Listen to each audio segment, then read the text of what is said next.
Hey guys, Matt Calise here from Loon Outdoors. Today we're tying the Cal's bird nest variation called the Firebird. It's a guide fly.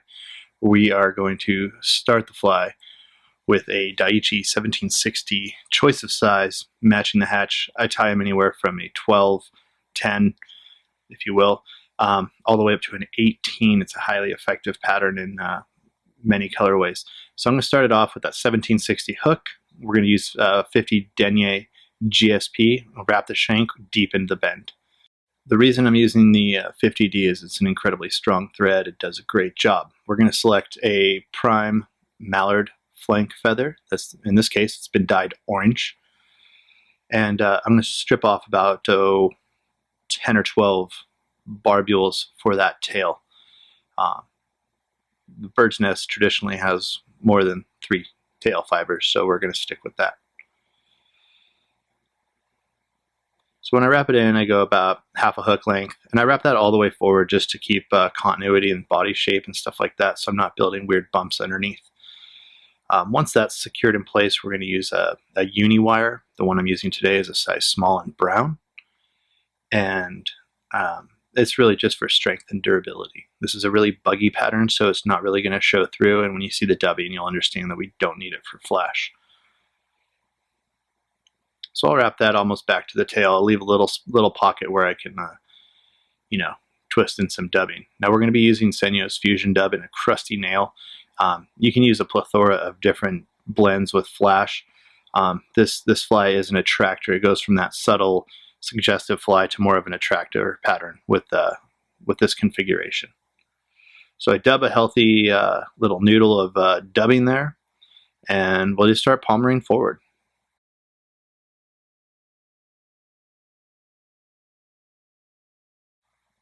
And you do want to have a little bit of a progressive ramp forward to make the fly look pretty decent. And you can throw a bead head on this if you want. It really doesn't matter. It's not going to make a huge difference. I kind of personally prefer to fish them unweighted, though. I think they, it's like a second fly in my nymph rig there. So right now I'm going to rib the body with that small uni wire in brown. You could use red, you could use copper, you can use any color. Creativity is the spice of life. So is variety. So get after it as you will. So I wrap the wire forwards and backwards to make sure it's super, super good, and then we're going to do a helicopter off. Next up, we're going to go for more of that mallard flank in that orange color. You can use natural colors as well. I mean, it's really it's a great pattern that you can vary any way to fit your needs. We're going to put the legs on at a 9 and 3 o'clock position if you're looking down from the front of the fly and pretending that the eye of the fly was a clock. It's just how I like to associate aligning my materials. We'll do the other side, and that's going to be my 9 o'clock side. That 50D just really lets me wrap stuff really tight, and I feel super secure with it that it's never going to come out. If you're using a different thread, that's fine too. It's not going to change the pattern in any way.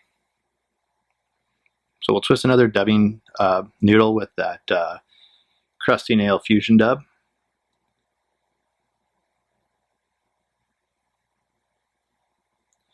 And we'll come up to the eye of the fly, build a little head, kind of like the old bird's nest were tied.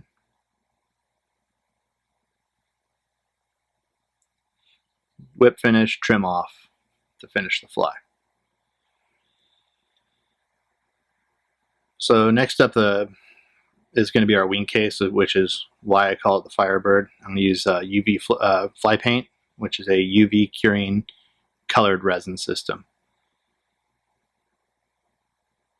I just built a really solid little wing case on there. And you can see it's red, it stands out, kind of a play on that Euro hotspot kind of style. And I just let it settle out, move it around with my bodkin if needed, and cure with Z-Light.